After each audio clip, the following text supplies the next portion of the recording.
Good morning, everybody. Let's take roll call. Who survived the new year? Hopefully, nobody got a headache, a stomach ache, or just slept through it. Actually, I hope you did just sleep through it. Prissy Missy said, "Is it Monday?" It's Monday. I actually had this show scheduled for tomorrow, and I saw a bunch of people already in here chatting, and I said, "Well, I'll just go live now." So, buckle up. This is the first show of the new year, and we're going to be kind of winging it. Good morning, Brooklyn. Good morning, Alibi. There's Country Girl's Life. She said, "Are you ready for our crazy weather today?" Yeah, if I heard it right, Country Girl, I've got channel 2 on right now. They're saying possible tornadoes. But then again, they say stuff like that to get better ratings. Hello, Bob. Sav is in the house. Petunia, Teresa. PE said, "What a nice surprise." Well, not yet, because I'm not really prepared. Like I said, we're going to be winging it. Hello, Lorraine. What did everybody do for New Year's Eve? Bama Skin said cherry piss. You did cherry piss? Sarah Wood, good morning. So I don't know if you saw my community post. I can't get into my Facebook. So I have to have some friends verify that it's me.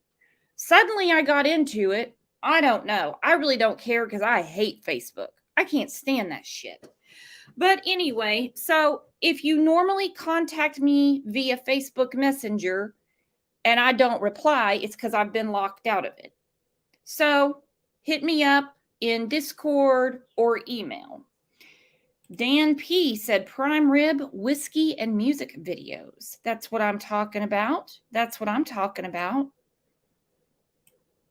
Corey said everything is soggy here in North Carolina. Yep. Heard you guys had a lot of rain. Ooh, Ricky had a party. I haven't had a party in a long time. I mean, we had people come over for Christmas and stuff like that. But as far as like inviting all the friends over, I haven't done that in a long time. Certified said, anyone know if the killer confessed a reason why he did it? I don't know who O'Brien's talking to or if he's saying anything. He seems to think that he's a real smart individual. And some people were kind of irritated that I named the show what I did, Bryan and BTK. Let me get something straight. Bryan was arrested within 2 months.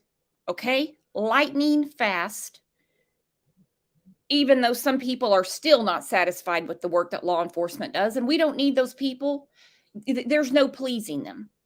Before anybody's even had a chance to get a warrant back, they think there's a cover-up. These are crazy people. We don't have time for them. 2023 is going to be a new year for those people, if you know what I mean. It's a waste of our time to even try to have a conversation with these idiots around. Hello, Sluggy Sleuth.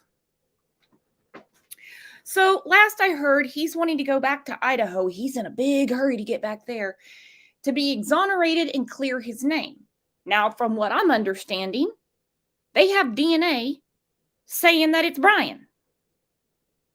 And again, the name of the show, Bryan and BTK, that's basically to talk about the comparisons that they're making between Bryan and BTK. BTK's daughter is weighing in on this, if you can believe it. It took decades for BTK to be arrested. He basically just got bored and sloppy. I mean, he was in the same town the whole time. Bryan, okay, there are 13-year-olds stealing comic books with better moves than Bryan. I hate to tell Bryan that. Bryan's not in this chat. Bryan's not a member. Bryan's not subbed to this channel. He doesn't really have the moves, okay? He just doesn't. Now, I think it's very strange, the questionnaire he put together and how he was. Now, some people say this was an assigned project. I don't know, because the university has not said that they assigned this project to him to speak to criminals and talk to them about their emotions before, during, and after committing a crime.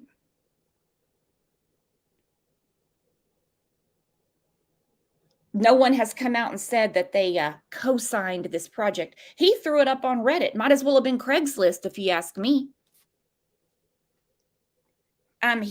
He drove. His dad flew from Pennsylvania to Idaho to keep him company on his drive back to Pennsylvania. You know, Clarence parents have a real good marriage. Daddy was worried about him driving across the country by himself. Now, when he said, is anyone else arrested? Some have said he might be worried about his dad, that they might be trying to implicate his dad in something because, well, the murder weapon is nowhere to be found. Safe to say he might have pulled a Letitia Staunch, and it is somewhere between Idaho and Pennsylvania. And let's get it straight. His initials are BK, but that is not Benny Keys. We have all these different chats and everything, and people keep saying BK, BK, and I see people going, what does Benny have to do with it? Leave Benny alone. Let's just call him Brian. Let's just call him Brian, or what is it, BCK? Let's just do BCK. It's getting too confusing. So this is what the chief had to say about the murder weapon. Hang on. All pieces of evidence, but we are still looking for the weapon. And I will say that we have found an Elantra. And we have found an Elantra. Okay, cool. They have found the Elantra. The Elantra was seen outside of the murder house. I don't know exactly where it was parked. I don't know exactly where it was parked, but it was seen. They didn't say a block over. They didn't say in the neighborhood. They said outside of the house. Okay, so he parked a 2015 Elantra. I know some people are real hung up on the fact that this car is not, is not a 2011, 12, or 13. Get over it. They look exactly the same. You know what they're saying. Jody said, in my opinion, he planned this way before he decided. Oh, I think so too, Jody. I think he's been working on this for quite a while. I think he was very involved in this project that he had at DeSales University. It kind of makes you wonder how much research he really did, though. He's in Washington, where they don't utilize the death penalty at all. So he chooses to go to Idaho, where they use the death penalty, leaves his DNA behind. His dad flies from PA to Idaho to drive back to PA for Christmas to keep him company. Don't want him falling asleep behind the wheel. God forbid. They drive back home in the car that was spotted outside the murder house. So what I'm saying here, he's no BTK. Hell, they didn't even believe BTK when he confessed. That's how good he was. Hang on. I got a comment here. Happy New Year, Jamie. Jamie said he was in his mind a fantasy. He had quite a fantasy going on. He had quite a fantasy going on. Yeah, that knife could be anywhere. That knife could be anywhere. Don't forget, Einan, the neighbor that heard the scream, said it's in his butthole. That knife could be anywhere except Einan's ass. So like I said, he's no BTK. Forget it. Cat just made it in. I missed a comment. Somebody said those are regular, just kind of run-of-the-mill questions. But of course, the experts have weighed in saying these are not regular psychological questions. These were written because He was looking to live vicariously through these answers.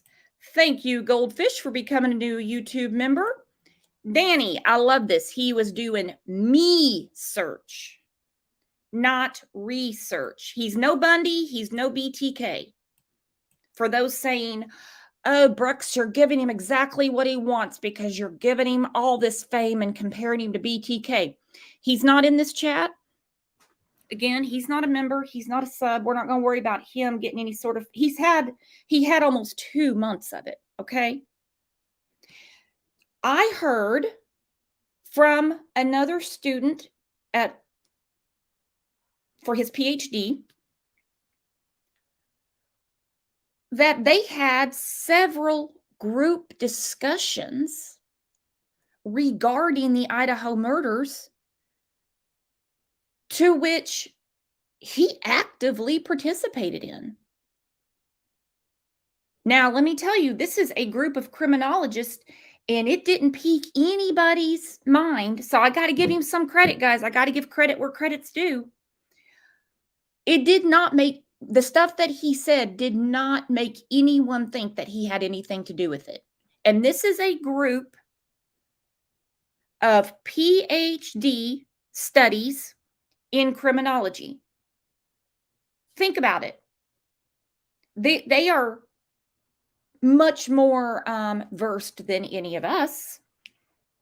They are future experts on News Nation. They're going to be experts weighing in on News Nation someday. Dare to dream.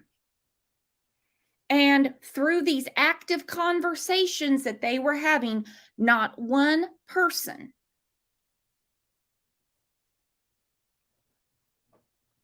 was piqued thinking it could have been him. Jamie said no, because he was always odd. Yeah, and I want to talk about that for a second too. It kind of worries me in these cases. It goes without saying when things start to come to light and they talk about the person, they're normally kind of a weird dude. They're usually a little off. They have problems making friends, they have problems keeping friends. They're just not like, they're not cut from our cloth. Now, that being said, there's a lot of socially awkward people out there. A lot. They're not killers. Some people just don't like people. They just don't do well with them. But that doesn't make them killers. Good morning, JC. Good morning. If I have to mute my mic and run off of here for a minute, just hang tight.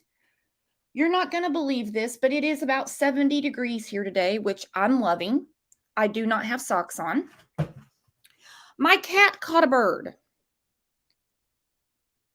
I had the door open, brought the bird in, laid the bird on the floor to where the bird acted like it was dead. Yes, the bird did that. And then, like Easter, came to life again and has been flying all over my house. The bird is somewhere in this house, but as long as the cat is patrolling the house, the bird will not move. But if I have to run real quick, it's because I have a broom right next to me to shoo the damn thing out of here. All right? If you want, I'll stay live to do it. I'll stay live to do it. Caroline says, does anybody know what he wanted to do with his PhD? Teach? I have no idea. Has anybody heard? I mean, we're hearing all kinds of things about Bryan, but did we know what he wanted? He wasn't going into the law. Like he didn't want to be a police officer. Maybe he wanted to be a professor. I don't know. Maybe he wanted to be a professor. I don't know. Let's look at some comments that I got over the weekend, and then we're going to play a couple of clips. My husband's off work today, and I got a bird in the house, so I'm keeping this shorter than usual. Mrs. Italy, can we get it on video? I ain't got any makeup on, but that's okay. For you guys, anything.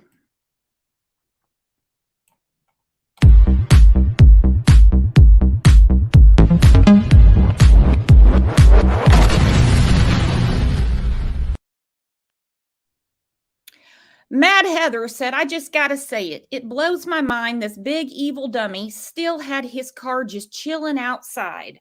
Shaking my effing head. What the F? Well, that's what I'm saying too. Now, Ted Bundy kept his car. Maybe people say he thinks he's a Ted Bundy. I do think had the police not nabbed him, and like I said, it was within 2 months. That's very fast considering the complexity of this. I will give Brian that much. I'm giving credit where credit's due. He did make them work. You have to admit, he did make them work. But you still drive around in the car. You're seen on camera. I do believe that clerk caught him on camera.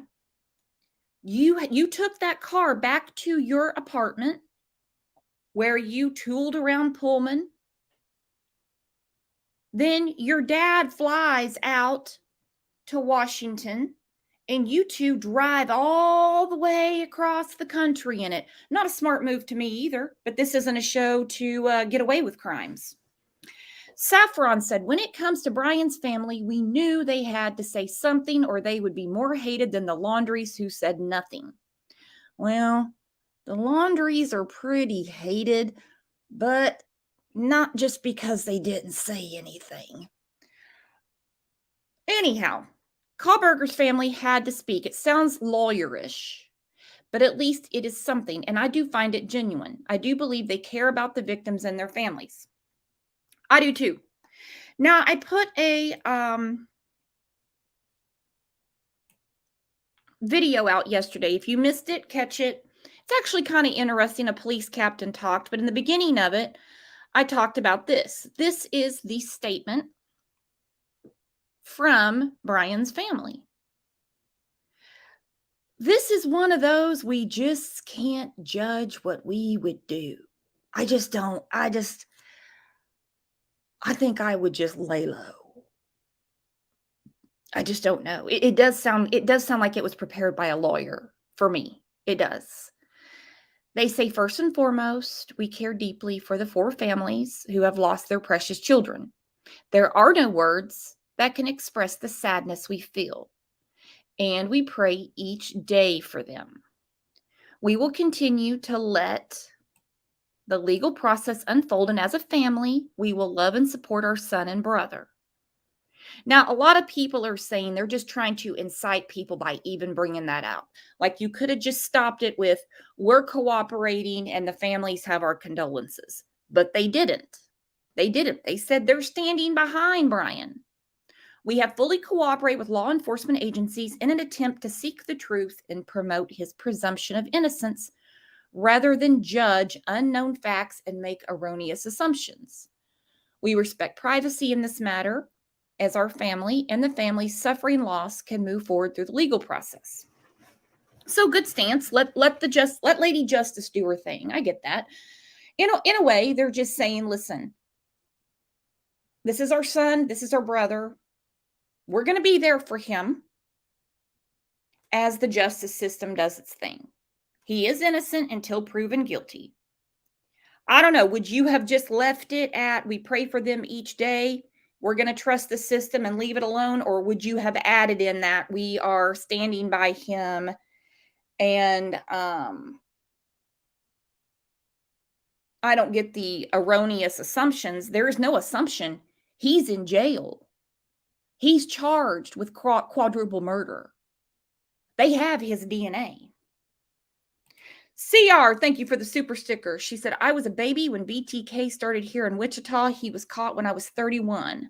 We all saw it go down. I couldn't believe when all that was going down. I don't live that far from you. BTK knows, and anyway, BK is copy him. BTK is in his miserable, gross, sadistic glee. Yeah, I hope nobody lets him know that they're saying that this guy idolized him. I hope not. I really hope not. In the short time he was out, November 13th till last Friday, he had plenty of time to sit back and watch what was going on. Some people say that he was in Facebook groups. I don't know. Independent thinker says, I think that's their way of saying, don't hate us when you see us being there for him, and this is why. Yeah. Mm-hmm. Mm-hmm. Now, another reason people are bringing BTK up is because one of Brian's professors was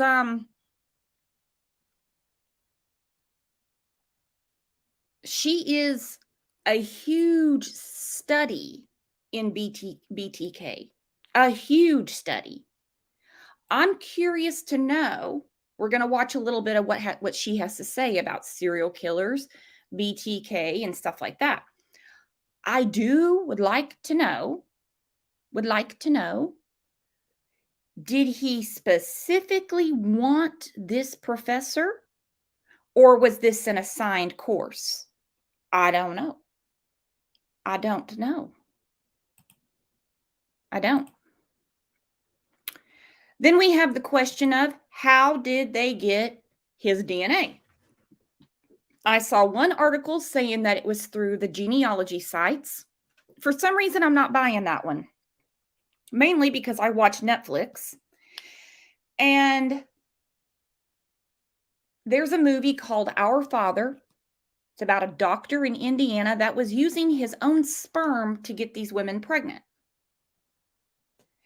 Now, they started using, well, one of his kids, she did the DNA 1, 2, 3 thing, whatever, to find out if she had any half siblings out there. And it turned out she had a whole freaking village of half siblings.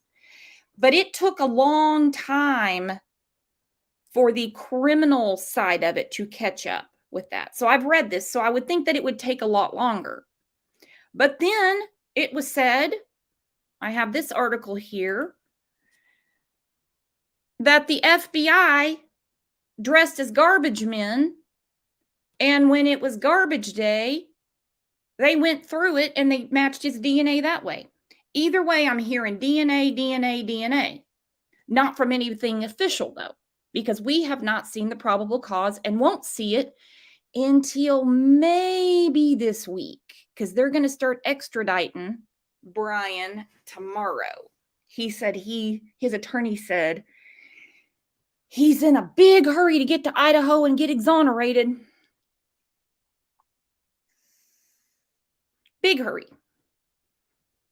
Thomas said she wrote BTK's biography. This woman knew everything about Dennis Rader. Yep. And she was one of Brian's professors. I don't know. I'd love to know if he specifically wanted that class or if it was part of a, you have to take this class. I don't know. Of course it comes up, though. Of course it comes up. And Lana, you're right. If it's on the curb, you don't own it anymore. That's true. Some people have said that when, well, like Golden State Killer and a couple of others where they go through their trash and they say that's, what do they call it? Entrapment. Hey, someone else's trash is someone else's treasure, right? Sometimes that treasure leads to solving a crime. It does. So let's see a little bit of this professor and what she says about serial killers and stuff like that. It's actually very, very interesting. Well, first of all, the definition changed from at least 3 murders and 3 incidents to 2, which suddenly expanded the database massively. So comparing today to before 2005, when that definition changed in the FBI in the United States, is hard to do because it's almost apples to oranges in a way. But around the world, we still see a lot of serial killers too. There's one theory that I know of that claims the golden age, the 60s, 70s, 80s was the golden age of serial killers. And in part, that's because that was the big media focus. It was fascinating. There was Ted Bundy, John Wayne Gacy, the Zodiac, all these big time names that we're very familiar with. And the ones that we hear about now don't have that star quality. So they're still out there. They're still being covered by media, but not in the way that they were in the 70s and 80s. So in part, it's because we have a very different media approach to them. Yes, I think there's some decline. I'm not sure I would say it's a significant decline, but certainly forensics has made a difference, especially in those predators who study how to get away with murder. I think we can all agree he didn't take, her name is Catherine Ramsland. He didn't probably take the best notes in her class. He probably didn't. And she's right. Even though there was not the internet, there was not social media, newspapers were selling out of ink when certain serial killers were talked about in the press. Now, I think we can all agree he killed 4 people. He's a serial killer. Okay. He's not going to go down in the books as like a Bundy or anything. But when the FBI behavioral science gets involved, you're no longer talking about, like the mayor said, a crime of passion. This is no boyfriend girlfriend breakup. You're no longer talking about, like drugs. Some motives are very easy. Guy at the bars talking to one of his buddies, they're drinking, and he's like, hey, did you know your wife's been sleeping with such and such? Oh, really? Oh, yeah, I saw his car outside your house on my way to come here and have a beer with you. He gets up, he goes home, he takes care of wife and boyfriend. They don't need FBI behavioral science to deal with that. Anybody with a marble between their ears can put that one together. So when people say, oh, they're a bunch of kids, it's just drugs, or he was dating, or he was infatuated with somebody in there, I just don't think it's that easy. I just don't. Yvonne said, I think he would be labeled as a spree killer. Could be.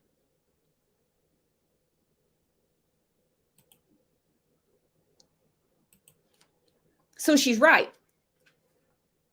So, giving credit where credit's due, Bryan definitely made law enforcement work for their paycheck, and he definitely got a lot of attention. Having a harder time at it. But then look at Sam Little, who claimed 93 victims over several decades. And first of all, he was Black. For there was this formula back in the 70s of there's so few Black serial killers, and that's not true. It's just that there's so few mediagenic Black serial killers. That's part of it, is what is the media focusing on. But he would then be considered, if all of those cases were corroborated, which they are not, he would be, he'd have the record in the United States. And he just surfaced recently. The Golden State Killer, another one who got away with it for many years. So it's hard to make those comparisons. And like I said, I don't really like trend analysis as much as I like case analysis. So I personally don't pay much attention to the trends. I think if they are diminishing, it's a lot of factors, and I don't know that it's necessarily going to predict the future for us on that score. Gonna look at this comment real quick by Mickey. He says, you have literally no clue if he is a serial killer. He killed 4 people. He killed more than one person. He's a mass murderer. You thought it was Jax and the frat that did it a week ago. Nope. On this channel, you must have me confused. I said it's going to be someone that we're probably looking the wrong way. It's going to be someone that we don't know about, never thought of. I didn't accuse the Jax or the frat. Sorry. If you can find it, send it to me. And I don't shame anybody who did, because at one time, Kaylee's ex-boyfriend was a suspect. They had to talk to the hoodie guy at the food truck. They eventually came out and said that they had no interest in these people. Well, they did at one time, but nope, I didn't accuse them.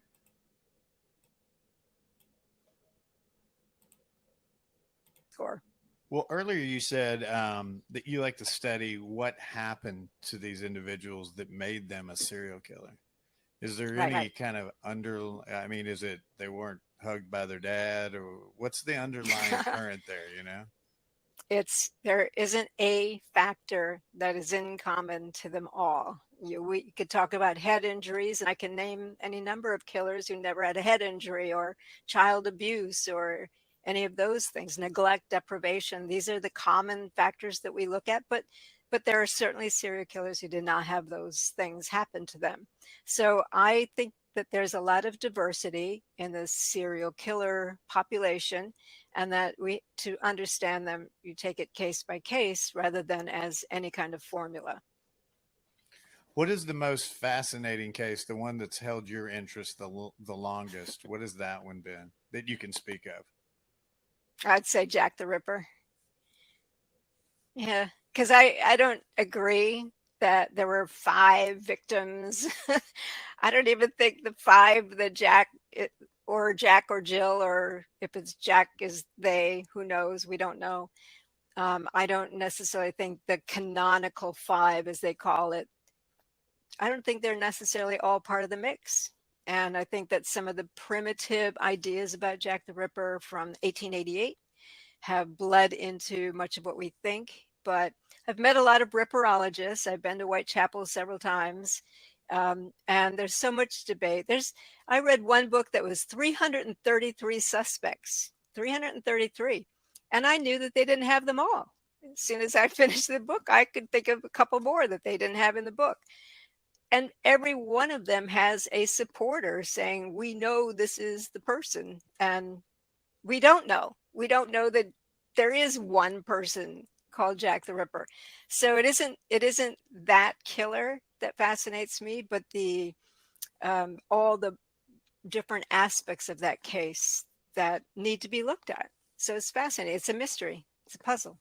Unidentified, quote unquote, serial killer. Was it late 1800s, something like that, right? 1880s. London. 1888 or 1887 to 1891, or it depends on how many victims you want to put in there.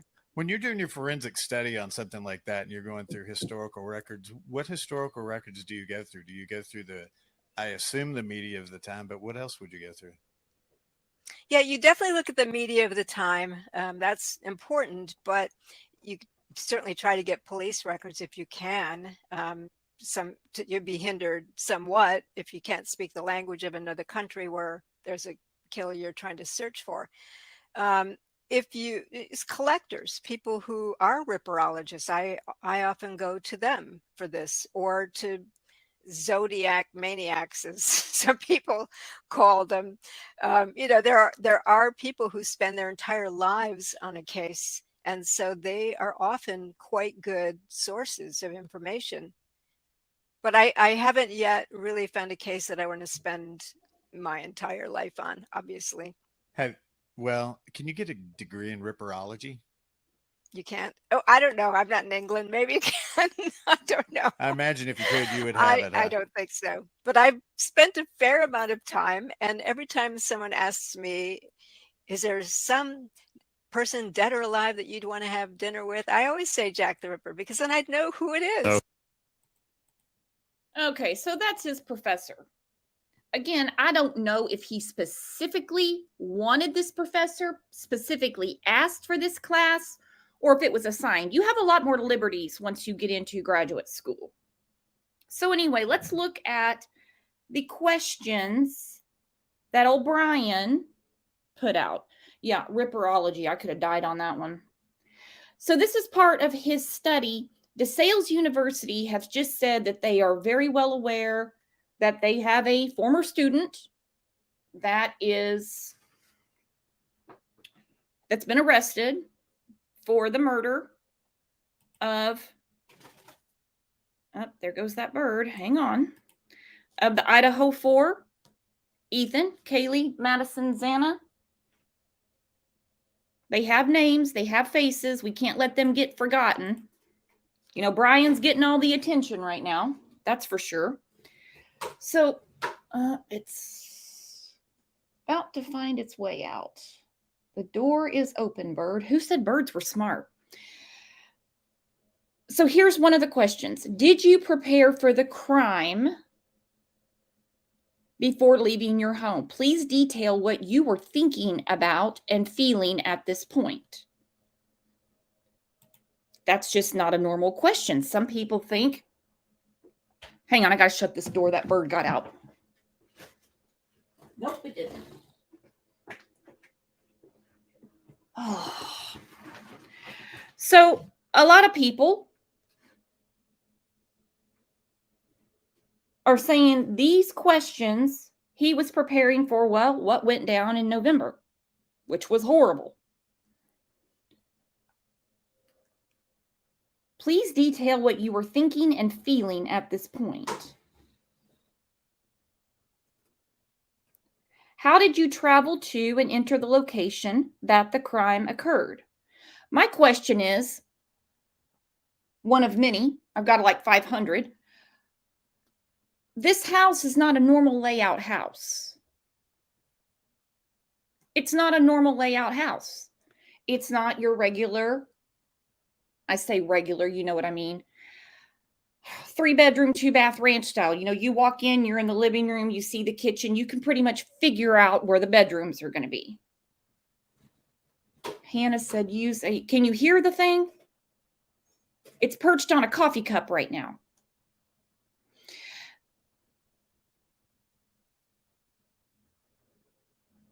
This house is a different layout. There was a former roommate that, hang on, I got to get a broom. I'll be right back.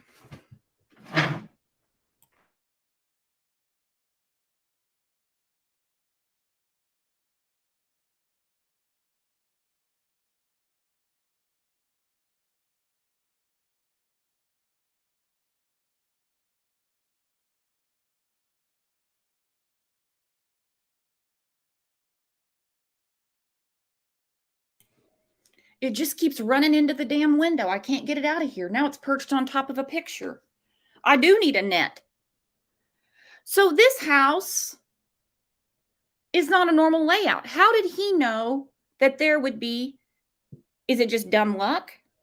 Is it just dumb luck that he knew that there were 2 people in a bedroom on floor 2? And that there were 2 people on floor 3. Did he even know there was a floor 1? He would have to, the way he pulled up. But he skipped those bedrooms altogether, which I'm not trying to make anything out of that. But he asked this question: how did you travel to and enter the location that the crime occurred? After arriving, what steps did you take prior to locating the victim or target? Please detail your thoughts and feelings. Why did you choose that victim or target over others? This is very interesting considering he killed 4 people instead of 6. Not saying that I wish he would have killed 6. I'm not saying that at all. Who do you think his target was? Some people say he was following Maddie and Kaylee on Instagram. Some people say, nope, that's not his profile. That profile was just made on Friday. Here's his profile. He was just following Madison. Some people say that he was stalking them. He was stalking them for months. This came out in the Daily Mail, and that he dined at the Mad Greek quite a bit. So that would be Xana and Madison.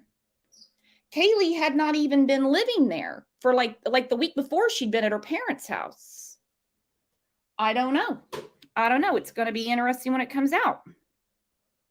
He says, before making your move, how did you approach the victims or target?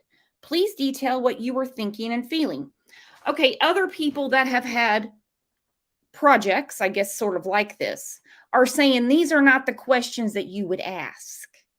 This is more him really wanting, these are things that he wants to know. What was the first move you made in order to accomplish your goal? Listen to how he phrases that. What was your move? What was your move? Please detail any thoughts and feelings at this point. How did you leave the scene? Could you imagine? Could you imagine being someone that answered this? Could you imagine being someone that answered this? Jamie, exactly. She said he ate out. Seems unlikely with his OCD. One of his aunts spoke with the New York Post and said that the last time, or at the time recently, I guess most recent, she saw Bryan, that he is now a vegan and that he was so anti-meat that he would not eat from any skillet, pot, pan, plate, fork, nothing that had ever touched meat. Okay, but he killed 4 people with a knife. Okay. So I'm really wondering, did he even eat out at all? Or did he prepare his own food? See, that's why I think the Mad Greek thing, that's not going to hold any water. Nothing would surprise me, but if he was that freaked out to eat out of something that possibly had meat at it at one time, then why would he eat out at the Mad Greek? They serve meat there. They serve lamb, they serve chicken, they serve beef. I don't know. So definitely some odd questions, some odd questions. And it keeps coming up about this questionnaire he put out. Here's a little clip. Tell ABC News investigators are looking at this Reddit post, actively recruiting criminals as part of a school study to understand the psychology of those who commit crimes. It was written by a user named Bryan Kohberger and linked to a survey of detailed questions. Weird for sure. Weird for sure. Also, his parents coming out and speaking, saying that they respect privacy. It could be tweets like this, too. It could be not so much about giving their condolences to the family. It could be tweets like this. Bryan Enton, the house where Bryan was arrested is in a very dark gated community in Monroe County, Pennsylvania. The front door has duct tape covering where it looks like a window was broken out. You can see it at the end of the video. That duct tape might be there because they're tired of you looking in their windows, Bryan. They could be covering stuff up because they're tired of you guys looking in the windows. Tweets like this would make people say, thank you for respecting our privacy.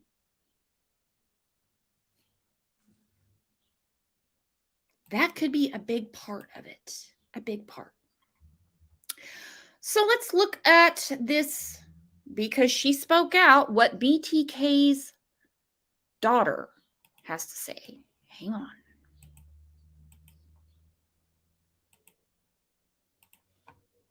We are tracking a new question. Could the infamous serial killer known as BTK have influenced the accused murderer in the Idaho stabbings? News Nation is learning that quadruple homicide suspect Bryan Kohberger studied under the same professor and criminology expert that literally wrote the book on BTK, his biography. News Nation senior correspondent Bryan Enton live for us tonight. Bryan, you spoke directly with BTK's daughter about any possible connection. Yeah, she said she has literally been sick to her stomach ever since she found out that there could possibly be a connection here. She's been following the situation in Idaho very closely. And now there is this chilling connection between BTK and Bryan Kohberger. Basically, Bryan Kohberger's professor at DeSales University here in Pennsylvania, when he was studying criminology, wrote the book, you mentioned it, on BTK, actually wrote BTK's autobiography and interviewed him extensively to write this book, and then taught a class that we believe Kohberger took on serial killers that was heavily focused on BTK. So was he perhaps inspired by BTK? We don't know the answer to that yet, but certainly that is something that the FBI is going to be looking into. BTK's daughter spoke to me also just about what it was like having a psychopath father, and the way that these killers are able to act one way around their family and seem so normal, but have this devious side to them. Listen to part of our conversation. After being raised by a psychopath, I do know that they can hide very easily, that they can put on several masks and basically change how they're interacting with. I've always felt bad for this girl. I know some people have really given her hell because she does speak out when she feels necessary. She's not just all over it all the time. But when you hear her say things like being raised by a psychopath, her dad raised her. Her dad raised her. Yeah, this is BTK's daughter. And they said she's been really following this.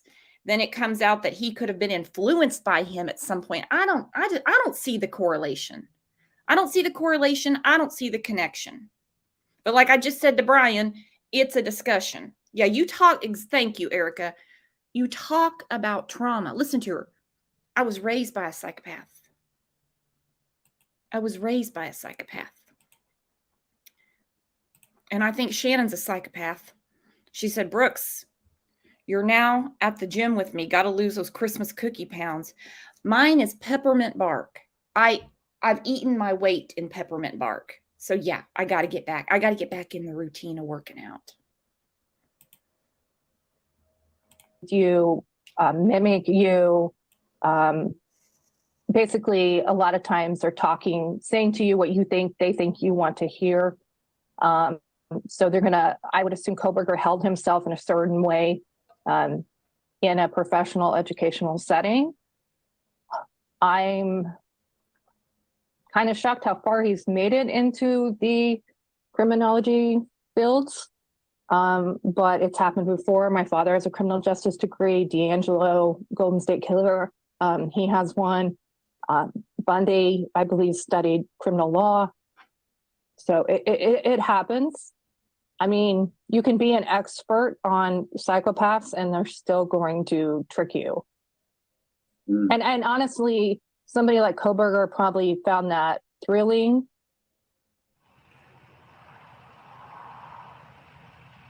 And Dr. Catherine Ramsland, the expert that she's talking about there, who was the professor of Bryan Kohberger and also wrote the book on BTK, really one of the preeminent experts on serial killers.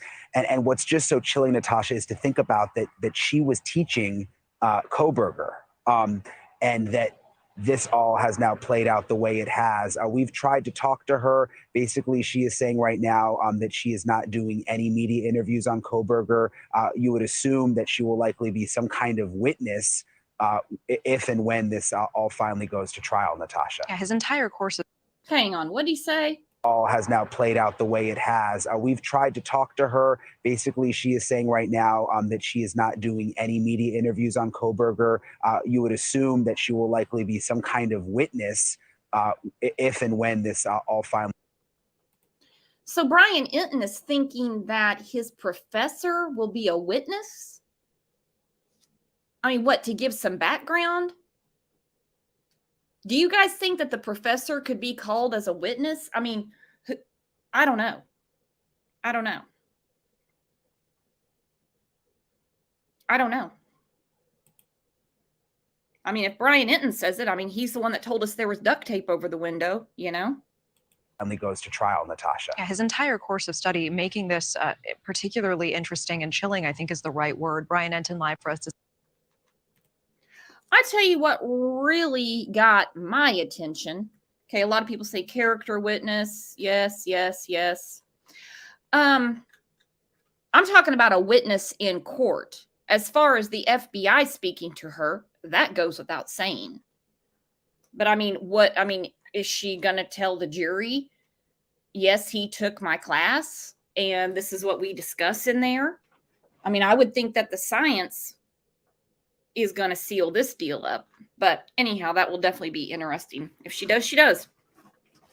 I still think it's pretty damn chilling. And I think about the people that went to school with him as of recently. They said that he was in class November 14th.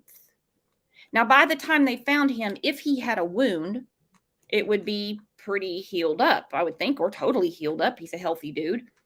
Doesn't eat meat. We know that.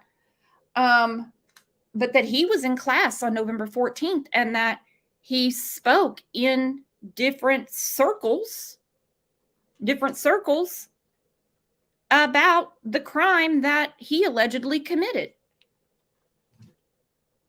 I'm really not surprised. It still gives me chills, though.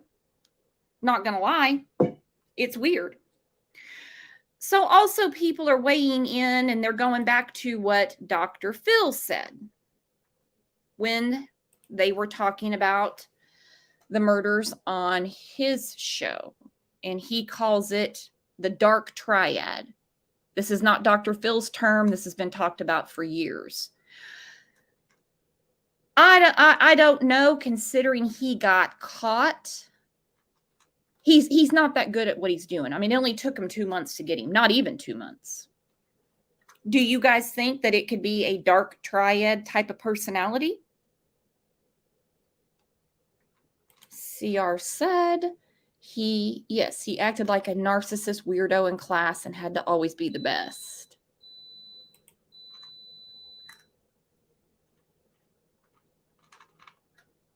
Manipulative, lower levels of morality, focus on personal gain, manipulative, again, under psychopathy, impulsive, lack of remorse, lack of empathy, narcissism for sure. We can all agree on that. Idealized image of self, lower level of empathy, attention seeker, self-centered. I think we can agree all of those. I think we can definitely agree he definitely has some narcissism. Jay Lord said, I heard he got quiet when the murders were discussed. And isn't that the damnedest thing about the internet? Jay Lord hears that when the murders were discussed, he didn't have much to say. I heard the opposite. I heard he almost ran the group talking about it. So let's look at this dark triad thing real quick. In psychology, the dark triad represents 3 personality traits: narcissism, psychopathy, and Machiavellianism. If we were to ask the 3 who has the darkest personality, the narcissist would say, me. The psychopath would say, I don't care. And the Machiavellian would say, it's whoever I want it to be.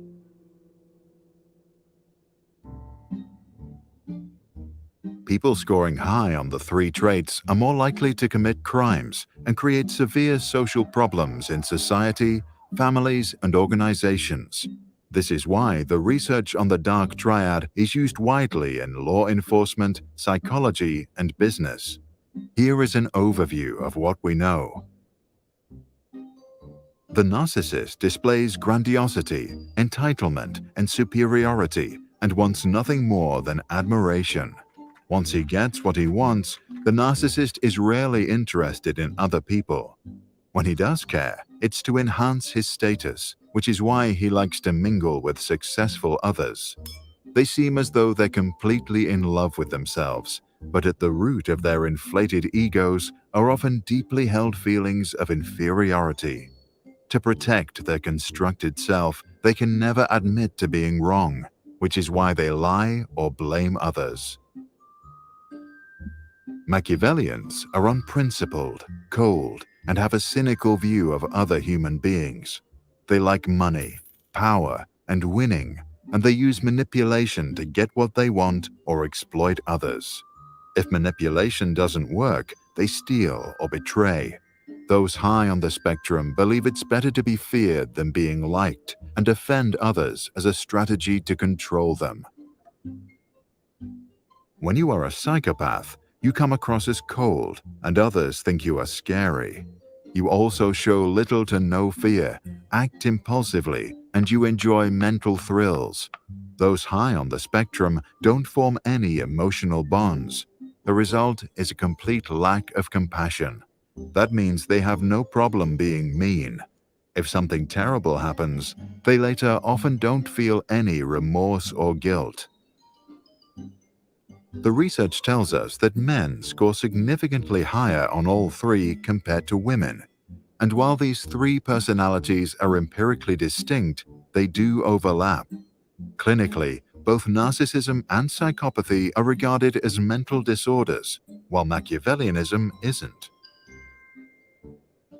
Whether nature or nurture is responsible for these traits has been somewhat answered by twin studies that show that narcissism and psychopathy have substantial genetic components. Machiavellianism seems to be less prevalent in pairs of twins. However, the environment also matters. A psychopath may not only pass down his genes, but influence a child by being a role model. A Machiavellian father shares with his son not only genetic material, but might also show him all his tricks. The son of a narcissist not only gets his dad's chromosomes, but may also experience his perfectionism. With the big 5 personality traits, also known as Ocean, the 3 correlate either positively or negatively. Narcissists and psychopaths are often open to new ideas and extroverted. Psychopaths and Machiavellians have low conscientiousness. All 3 personality types score low on agreeableness, and psychopaths are hardly neurotic. Whatever happens leaves them cold. An evolutionary explanation for these traits could be sexual strategy. Many of us pursue a slow life, invest in long-term relationships, have a few children, and spend time on parenting. Dark triad traits may have survived because they look to optimize a fast life. Their ancestors lived in an unpredictable and dangerous world. Because of a shorter life, they sought many sexual partners, spent no time on parenting, and did not invest in human relationships. This may also explain why they strive in competitive environments, such as corporations. Here, a Machiavellian may use charm and insults to manipulate others. The narcissist is physical appearance, and a psychopath, physical threats. And since they all lack compassion, they often elbow their way to the top, which is maybe why all 3 dark traits are well represented in upper-level management. But there are also downsides. If your mind was programmed to be impulsive, aggressive, and selfish, you are also more likely to abuse drugs, feel excluded, suffer from depression, or end up in jail. This is why we may not only find ways to protect ourselves from these darker minds, but also have empathy for them. After all, maybe they didn't choose to be that way. What about you? Did you inherit some dark triad traits? And if that's the case, and if you are aware of them, did you develop strategies to cope with them? Share your thoughts in the comments below and read the description to dig deeper and find relevant links, sources, and information. All right, that was interesting. I kind of got a complex watching that, especially when it's like, do you have any of these traits? How did you deal with it? I'm like, God. It's like Brian himself wrote that. Yeah, I got a lot of them. Not gonna lie. I'm about to go BTK on this cat of mine right now if this bird doesn't get out of here. That's for sure. I'm gonna put that link in the description of this video so you guys can watch it again. Now, people are, of course, coming out and talking about Brian. I think they said there was like 400 tips. 400 tips after they made the arrest and announced his name. Considering people that were just arrested in Idaho and people that were just arrested in Monroe County were being put around saying, oh, this is the guy, they got him, then they were kind of forced to put his name out before the press conference, from what I'm understanding. So the people that have come out that really knew him, it is interesting. One guy said they used to go jogging together at night, that he would jog like 8-10 miles a day. I don't drive 8 to 10 miles a day. Makes you wonder, if he's that fit, why, and he was running at night, why wasn't he running that night? He drove to the house, and we know what happened. We know what happened when he got there. Let's look at what his friend had to say. Former friend. I don't think they're buddies now. Evan joins us live from Washington, D.C. with these new details. So, Evan, what all have you been able to uncover? Well, Nicole, we're starting to get a better picture of Bryan Kohberger through online and other records, but also from someone who says that he knew Kohberger, our affiliate in Pennsylvania, speaking with a man who says that some years ago he ran with Kohberger on a regular basis. Just have to look at a comment. Mermaid said, I apologize to Jack D. I feel like an ass now. No offense, Mermaid. He doesn't know you. He don't know you. You can have a discussion. I don't know why there's this call for people to apologize to these people. I mean, unless you were harassing them, but being in a chat saying, this is what I think, or this person seems weird to me, that's real. That's not the end of the world. That's not the end of the world. Erica said, I think Bundy was a jogger too. Ooh, I did not know that. Did not know that. But he liked to run at night. Of course, that's going to seem weird to me anyway, because I'm a very lazy person. Listen to his reaction to the news that Kohberger was arrested and charged for these murders in Moscow, Idaho. I used to go on night runs with him because I didn't want to go running at night by myself. So I would text him like, hey, you want to go for a run? We go for 6-7 mile runs at night. So when I saw who it was, I was just in complete shock. I'm still kind of shaking knowing about that. It's just unreal to think somebody could actually do that to somebody. It's absolutely mind boggling. My adrenaline's still kind of running after finding that information out. So just, I feel for the families, and I'm just happy justice can be served now. So.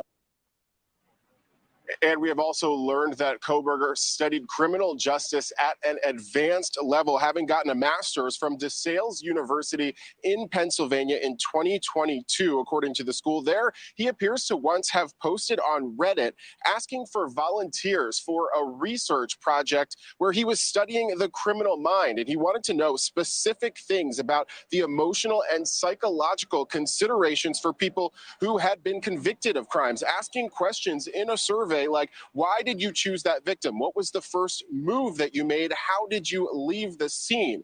So very eerie, knowing he is now accused of going through all those thoughts, having committed 4 murders, according to police. Now, he is currently a PhD candidate in criminal justice at Washington State University in Pullman, which is very close to Moscow, Idaho. A friend telling News Nation that he went to Pleasant Valley High School in the area near the Poconos. This is near that scene where he was arrested this morning. A news article from the local paper and school district documents tell us that he later worked there as a security guard. So a strange background for someone to now be accused of such gruesome crimes. Now, we also were able to confirm through county records out in Idaho that someone of the same name, same age, so it appears to be this suspect Kohberger, had been stopped on a seatbelt violation in August. So if these charges against him are true, that means that he would have at least been in the Moscow, Idaho area at least twice. Nicole? And Evan, you confirmed that he did receive a master's from DeSales University there in Pennsylvania. That's also where he received his bachelor's degree as well, 2 years prior. Yeah, so a bachelor's degree in 2020, graduating in 2020 in psychology. Then he went on to study criminal justice, criminology for a master's, according to the program for the commencement in May 2022. The school telling us in a statement that he graduated in June 2022, but we were able to find that document as well. And then we know he was continuing his studies in Washington State, really just across the Idaho state line as a PhD candidate in that same subject, criminology and criminal justice. Yeah, criminology, criminal justice, and a bachelor's degree in psychology. Okay, they're really hung up on his field of study. It's really, to me, it's definitely an oddity. But, the universities are full of people that are studying criminology. Jamie said, I think he was campus security. Well, just add another weird one to it. Add another weird one to it. I still don't think the Mad Greek has anything to do with it, just because, unless he just sat there and drank water.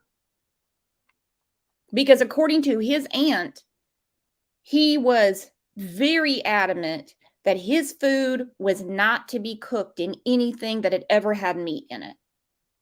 Anything. I mean, I'm not vegan, so I couldn't tell you.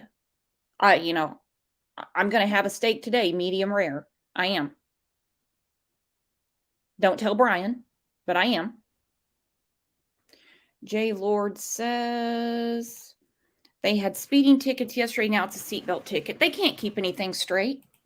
Like I said, until we get that probable cause, which is just going to be the breaking the threshold to get an arrest. It's not going to be everything. It's not going to be even close to everything. We know that. We know that. This isn't our first rodeo around here. It seems like a lot of stuff he did was to the extreme. One person said everywhere he was, he had a coffee cup. Again, call me a serial killer then, because everywhere I go, I have my Kansas City Chiefs cup, and it's got Diet Dr. Pepper in it. I'm as bad as Pam Hupp. I've even got a white jacket.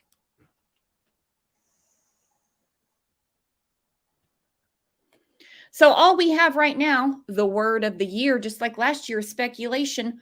What is the connection to the house? He picked that house. That whole street was shooting fish in a barrel.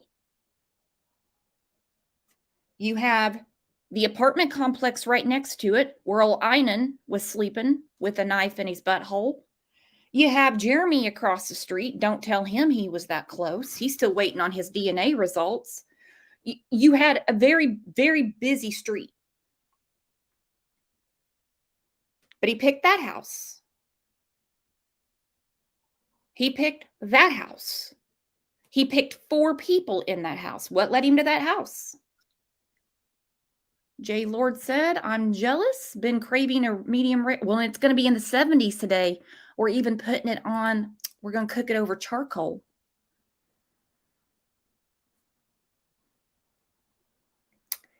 It's crazy. It's a crazy deal. I don't know. Do you think the authorities know the connection yet? Because as they said, the investigation is nowhere near over, they're waiting for more information to come out. And like I said, in an hour, they had like 400 phone calls. I hope those 400 phone calls were people that really know the dude. People from the school, people that went to school with him, people that used to run at night with him.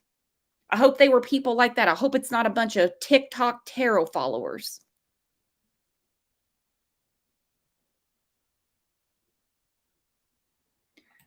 Independent thinker said, I don't get people jogging, being vegan, but shoot heroin or smoke meth and slash people in their sleep. He has a lot of habits, doesn't he? That one friend, I put the video up. It's under videos, not lives on the channel. She spoke out a few days ago and said he had a H habit a few years ago. But the last time she saw him, I think it was at a wedding. And he was clean. So we don't know if he went back to it or not.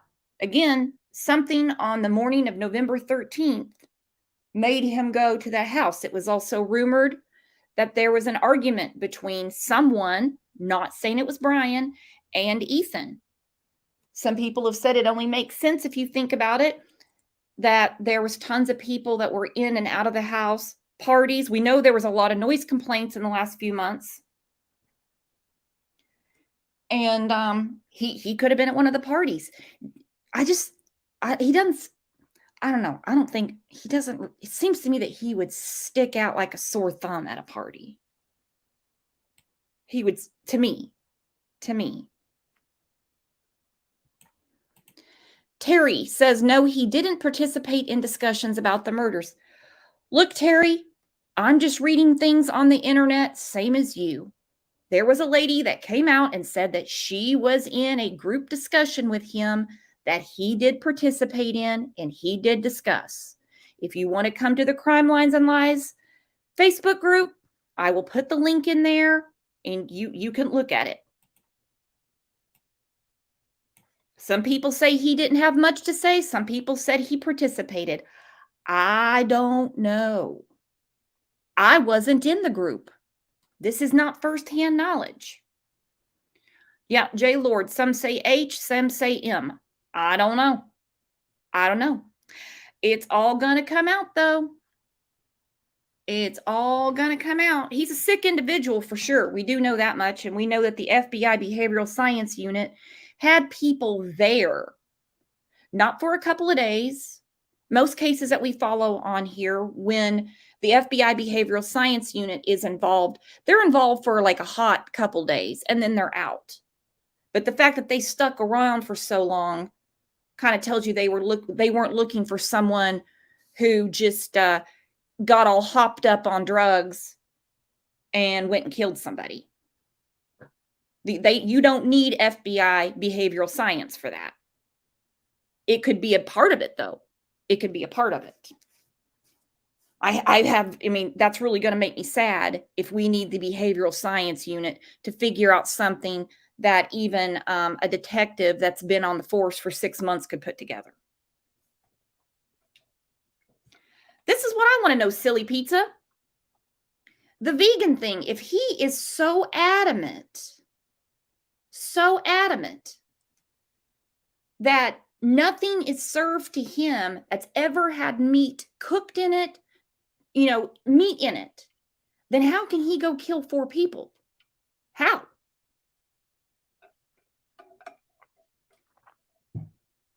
It's quite the oxymoron. Some people say, well, it makes sense that he spared the dog because he's a vegan. Again, I'm not a vegan. I don't know. What does the dog have to do with being vegan? I have no idea.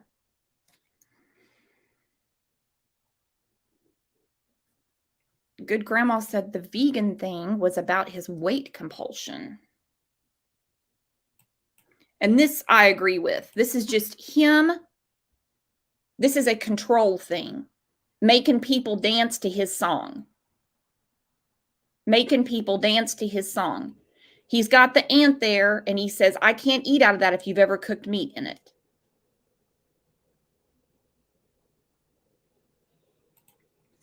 Glingeman, the police could have said it was a sloppy scene to get a rise out of BK since he's a perfectionist. Ooh. Good point. Good point. Seema said correct. He was vegan only for his weight. Has he not ever heard of the Atkins diet? Hell, there was people when that diet was going on, they were walking around with Ziploc bags full of bacon and losing weight. Has he not heard of the Atkins diet?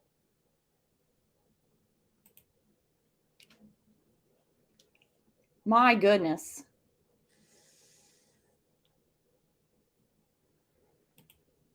Here, I'm going to put the link up. See if anybody, I thought I already had the link up. See if anybody wants to come up and discuss this. Just because, here's my thing with this BTK thing.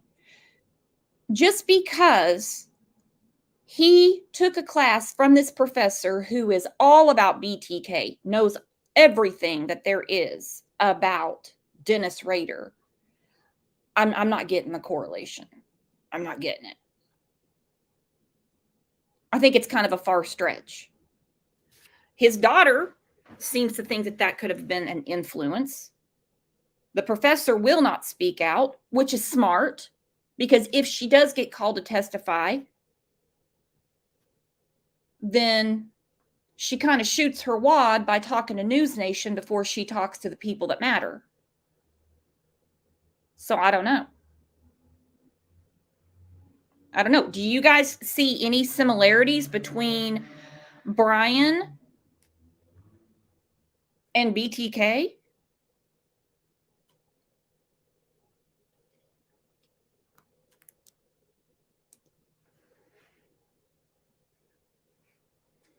Dee said, I don't think his father was involved. No, I don't either. I think the dad seriously just didn't want him making that drive by himself.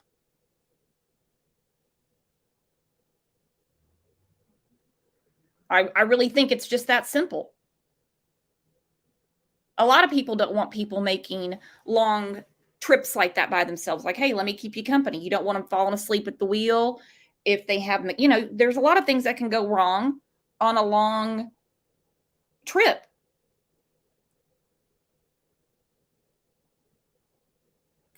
Mary says, I see more Bundy in him. All right.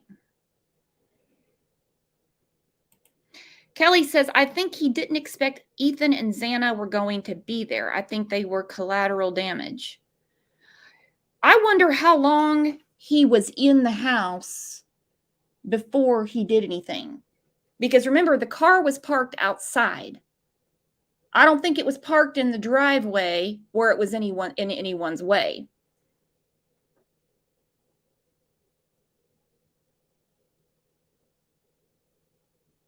I don't know.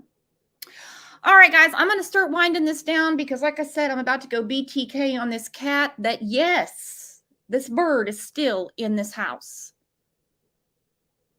Cher said, why are we comparing?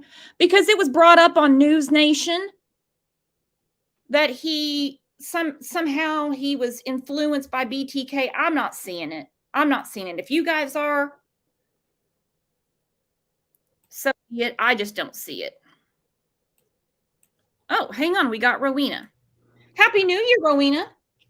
Happy New Year. Happy New Year to everybody. Oh, let me turn my camera off. Gracious. What a beautiful lamp. I love Tiffany lamps. Oh, I do too. I do too. I do too. And like I've tried to, with this case, like, you know, rumor and, you know, but okay, to me, this is just, this is just me. But he almost seems like a copycat. And I think we're going to learn a lot more when, you know, we hear the indictment. I don't know how much more, but especially when the case starts, of other similarities with serial killers in history. Ted Bundy. Everybody said that from the beginning. It was like Ted Bundy. When he was arrested, he said, has anyone else been arrested? That's what John Wayne Gacy said when he was arrested. I forgot Gacy did say that. Yeah. Yeah.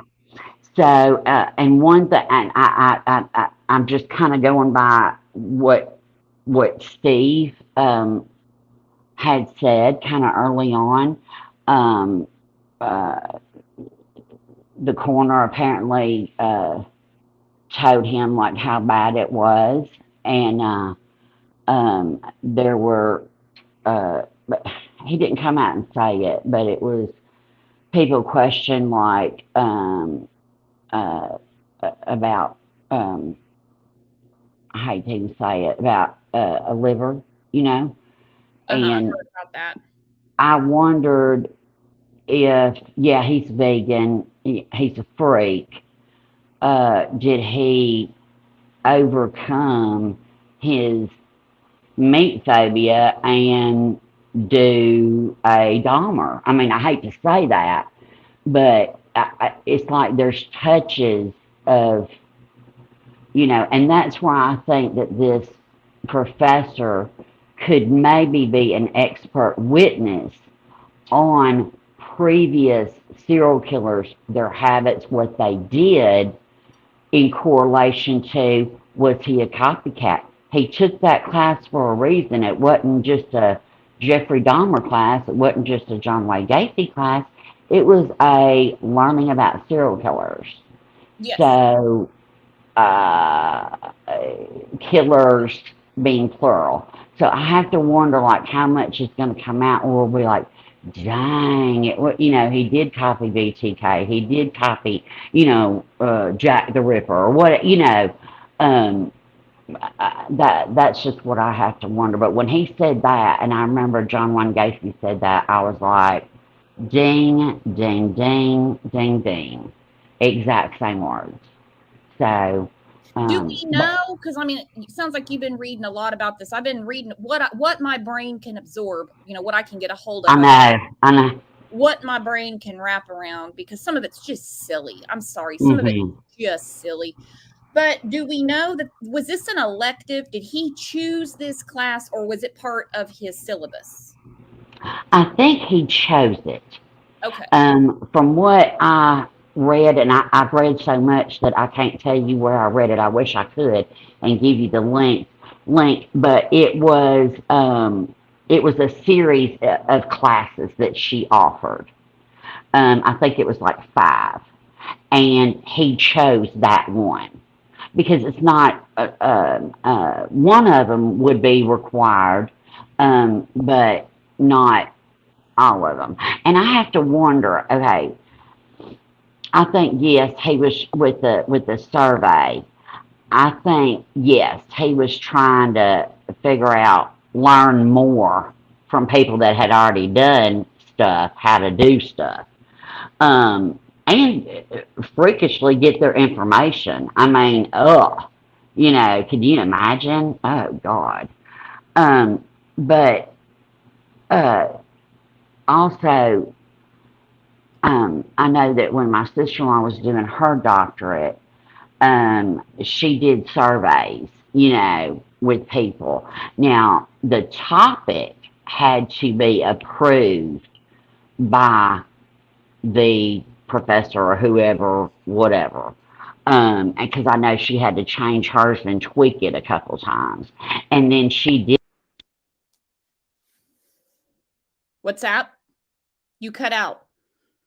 This was also said to me in the Facebook group. It's just a group that we share all different crimes. It's not just for this case. But anyway, a lady said that her daughter is working on her PhD right now, and they have to get an approval.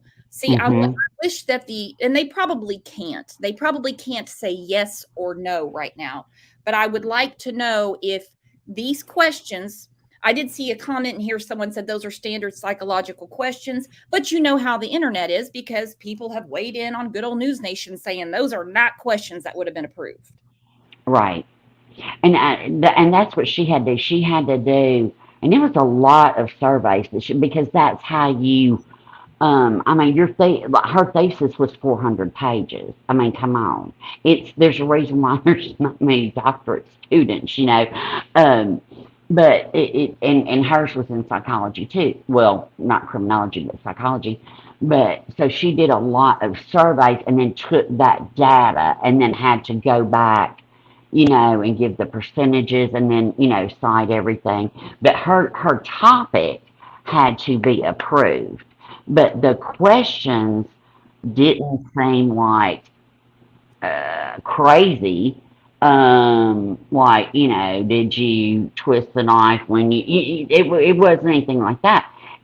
But I think he did put those questions. I think he did choose whatever his thesis was going to be on, because it can take you 2 years to write your thesis. Because you have to send out all this information, you have to get all this information back, then you have to put it all together in a cohesive thing and cite everything. So, it's a long process. In fact, my sister-in-law, she had a big, looked like a buffet table set in her office. And I'm like, what's going on here? And she goes, oh, that's part of my thesis. And my daughter was like 9, and she goes, I'm not getting a doctorate. She said, I can't do that. They're very detailed, and they are, and they follow them throughout their career. Exactly. So, I don't think that the questions didn't really. I mean, they hit me now because I know who put it out there, but they don't hit me as super weird if that's whatever his thesis was. And apparently it was on emotional feelings of killing, right, before, during, and after. So that, I mean, if you look at if you really break it down and take Brian out of the situation, then I don't, I don't, that's just me personally. I don't know. But I mean, I've never committed a crime, and I didn't get a survey. So, but I just don't think that's right. Of course, it's going to seem weird now because of what he's accused of. Right. That's what I'm saying. It's like, if you look at him now, you're going to be like, oh, he asked this, he asked this. But, I'm sure that there were other students that their thesis, of course, had to do something with crime and psychology and the whole why people do what they do. And yeah, yeah, I mean, now it's disturbing, but I wouldn't have thought two thoughts about it because I, my sister-in-law had to ask weird questions, you know, but hers was just psychology, but they were weird. Seema said You maybe know. he did prepare the questionnaire without the knowledge of the advisors. Now, of course, when it came thesis time, he would have to tell them about his study and everything like that. And we're just waiting for someone at the university. And like I said, at this point, they probably can't say yes or no that they were aware of this project. Kamari Right. said, has DeSales even confirmed this research study was legit? No, they haven't. Right. They haven't So, said I yay mean, or nay.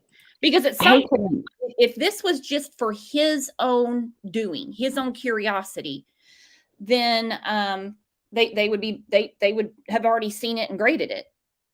I don't right. think that's the case. And, you know, he was an assistant to a professor there. So I know a lot of people are like, well, they knew it's on letterhead. Really? I could have gotten letterhead from my daughter's college. I could have, yeah.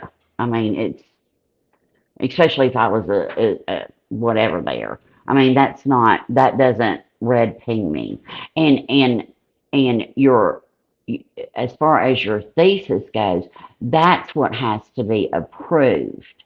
Okay. Your questionnaire, your survey, and you might do two or three. They don't have to approve your survey. Who knows if he had even, like you said, if the school had even approved his thesis. This might have just been for his, shits and giggles, I mean, this might have been just for, hey, you know, I need, some, and I don't know if anybody else heard this, but I heard that when he was in that professor's class, there was a student, it was a male student, and he said that, he interrupted her and tried to correct her or, you know, show his intelligence, like he was more intelligent than her several times, and it kind of got on people's nerves after a while.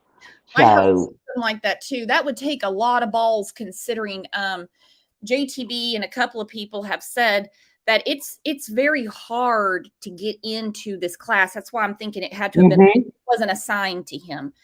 And that there's people, lots of people wanting to take this class. So for him to be one that got into this class and then to be just such a rude know-it-all. but that shows his level of narcissism. Uh-huh. And that shows his level of unsocial, not knowing the social norms. You're not on a one-on-one class, on a one-on-one conversation with her saying, this is the way I see it. And then you're not doing that. You're in a classroom spitting out what you think you know to a woman that knows and interrupting the whole class. So that shows his level of, I don't care. And this is not socially, I mean, I think we've all been in a class where you've got that one that you just want to strangle. You're like, shut up. Quit asking stupid questions, But I mean, I've even done it on YouTube. I'm like, shut up. But yeah, trust me, it's a common, like, why are you here? I know. Why are you in here? If you've got this figured out, what are you doing here? Right. Independent thinkers said they pulled it from the internet, though, haven't they? From what I'm understanding, his Reddit account is totally gone. I heard that. Peas in a Pod said maybe his questionnaire was to recruit a criminal he could watch doing a crime like this for research. Could be. Yeah. Could be.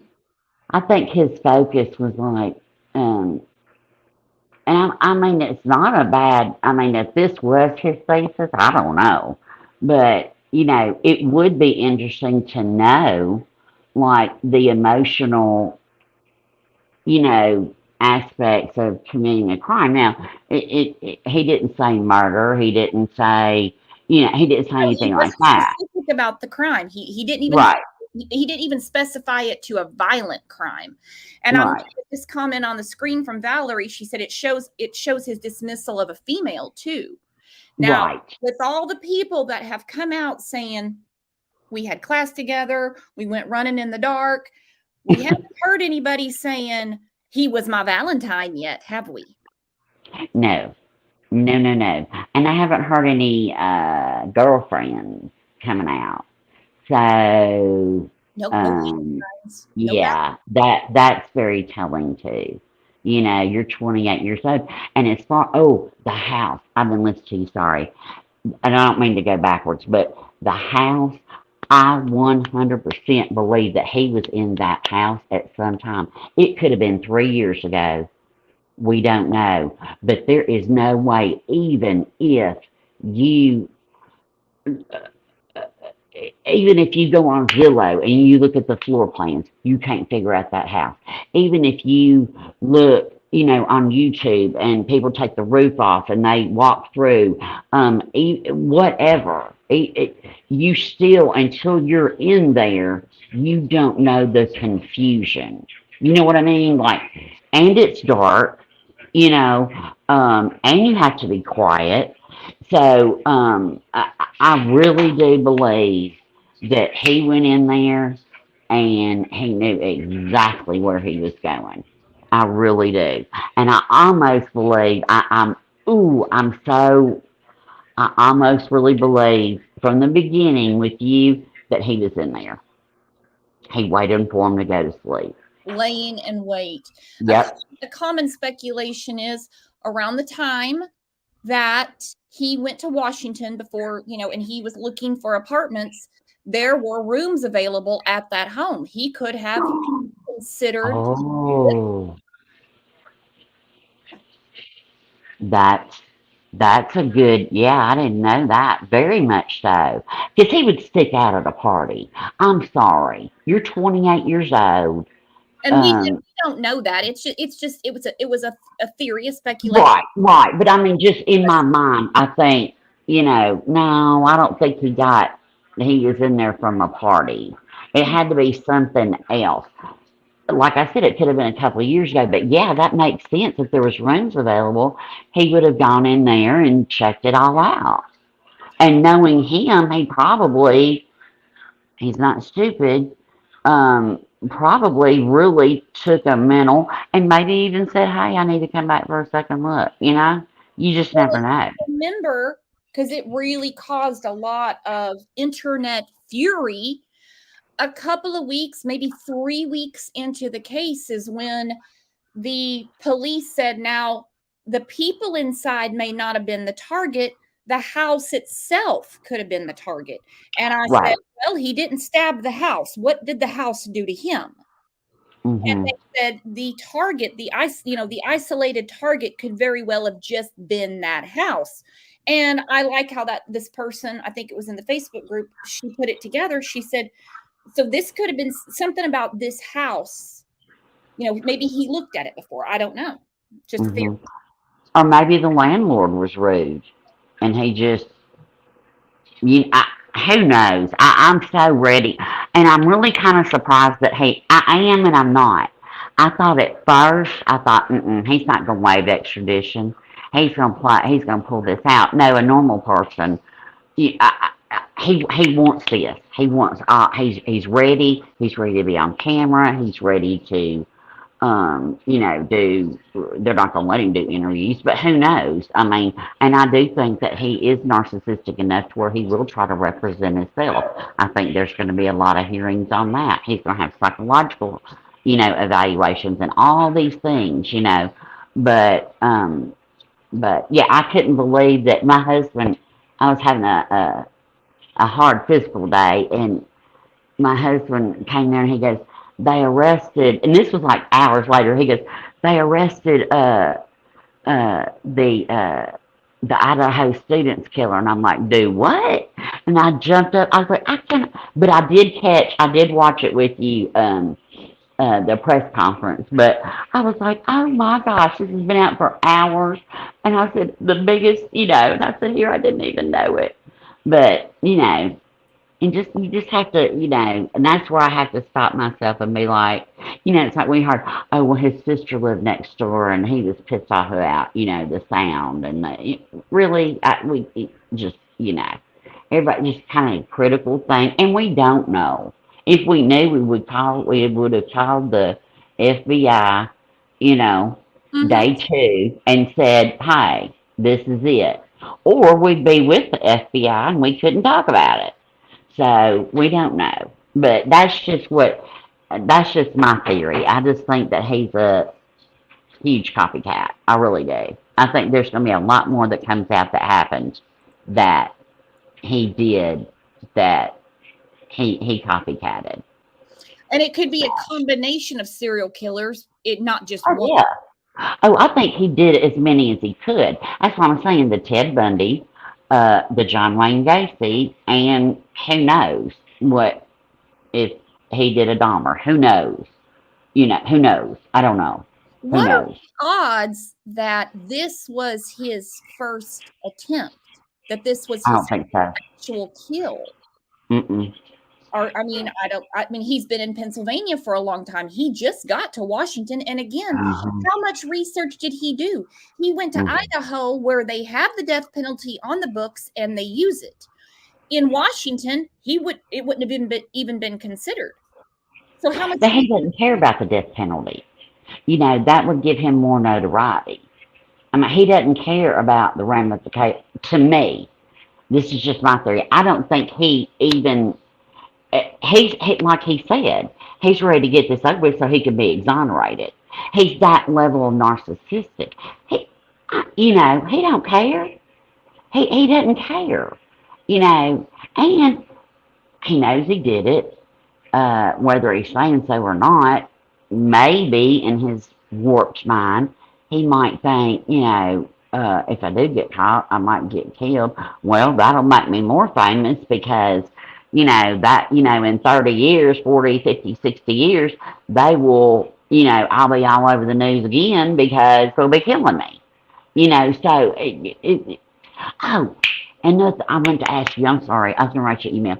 Have y'all heard about something with the eyes? My daughter talked about it, and I can't remember what she said. But there's something, like if you can see the white of someone's eyes at the bottom. It's where like the iris, let me go ask my husband what it's called. Like you talking about Brian? Yeah, well, anybody, but he has it. What's the name of that thing called with your eyes? What? Sympathetic? I don't know. He don't know. It's not seminized, so we know that. But anyway, it's something. Anyway, to where it's like most people, and we were all checking each other's eyes. New Year's, but some people, the whites of their eyes show at the bottom. Now, if you bug out your eyes, you can, see the white, or if you pull down your lid, I guess, but it like you can see, and there was a picture of him, I forget which one it was, but yeah, I mean, it was like very clear. She's the one that brought it up to me, but it's a, I'm looking, I've got his picture on the screen. I'm like, hold on, let me turn it. Yeah, see, you can see the white of his eyes underneath. Well, you can see the white of my eyes underneath. Well, you're a psychopath. Sign me up. You're doing this too. Oh, my husband just looked it up. Span. What? SANPAKU.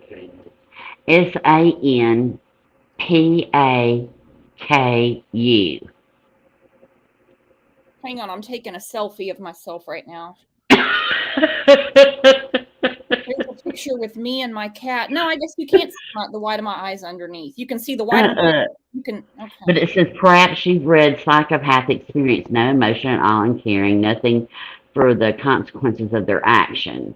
This is like a physical thing that they believe that people. Now, I'm not saying that every psychopath commits murder. I'm not saying that, but it's like a physical manifestation that genetically that kind of, you know, says, hey, you know, might not want to date that person.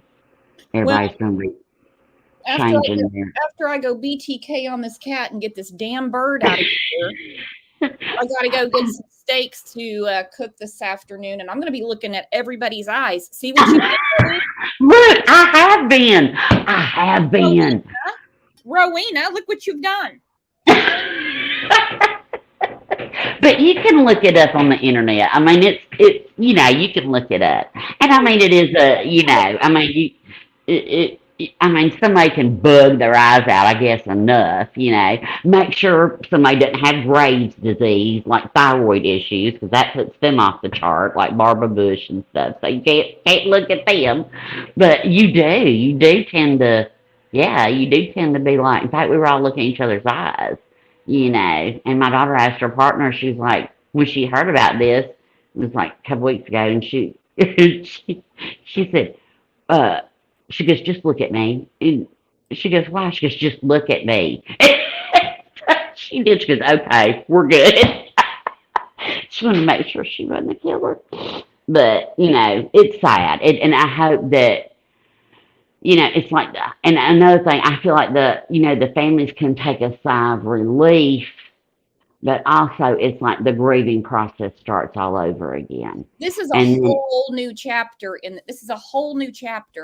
because right. It's like I was talking about in the case of little Quentin Simon. I said, this is now in the hands of the system, God help us.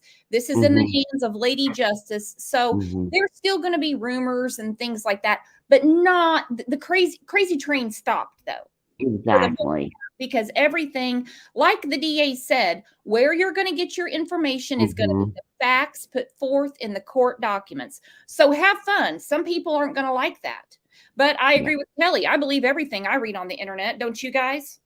Sure. Don't believe what I said on here either.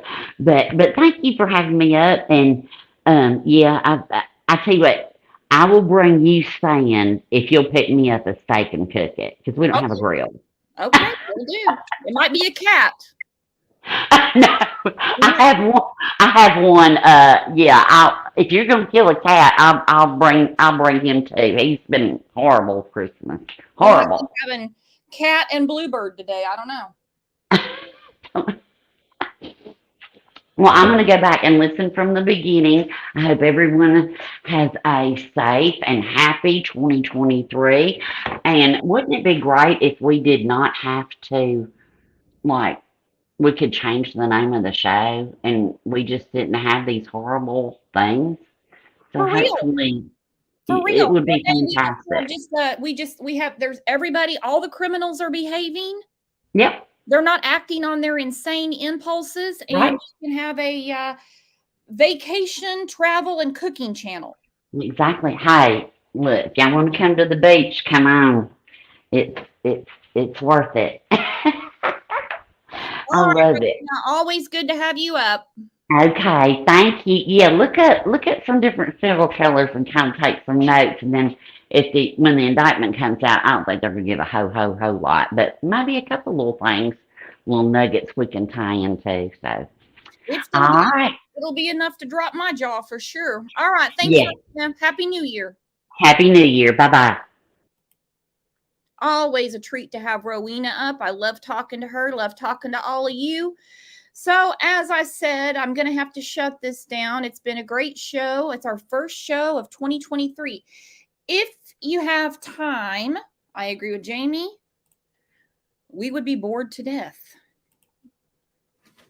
We would be bored to death. Yes, Jamie doesn't want to hear any of my personal vacation and cooking stories. We see where Jamie is. Never discount Jamie. She always knows exactly when to put the right comment in at the exact right time. Love Jamie. I do. So, first show of 2023. If you missed the show Saturday, it was our last show of 2022, and we basically talked about all the cases from 2022. Didn't even hit half of them, if you really want to know the truth. If you want something to listen to, go listen to that, because it was a fun show for everybody. We enjoyed the conversation and everything. And I'm off to my day. I've got a broom. I'm going to go get a sheet. Someone said a net. I do think I have a fishing net somewhere around here, because I've got bird shit on my walls, guys. I'm going to take a picture of it and put it in Discord here in a second. All right. This is really going on. This is really going on in my world right now. I'm not happy about it. You know, I have a love-hate relationship with my cat, OJ, anyway. And today is just one of those days. So you guys enjoy the rest of your day. I think most people are off work today. Today, everyone's observing the new year. So enjoy, enjoy, enjoy. Thank you for coming in. It was kind of short notice. I was planning on doing this show tomorrow, but everybody was like, oh, I thought it was going to be today. And I said, well, we'll jump in there and we'll wing it. And we did. We did, as always. So I'll see you guys back here tomorrow at 9 a.m. Central Time. A lot of things change in the new year, but that doesn't change. So have a great day. Have fun. Enjoy the nice weather. And I'll see you back here later.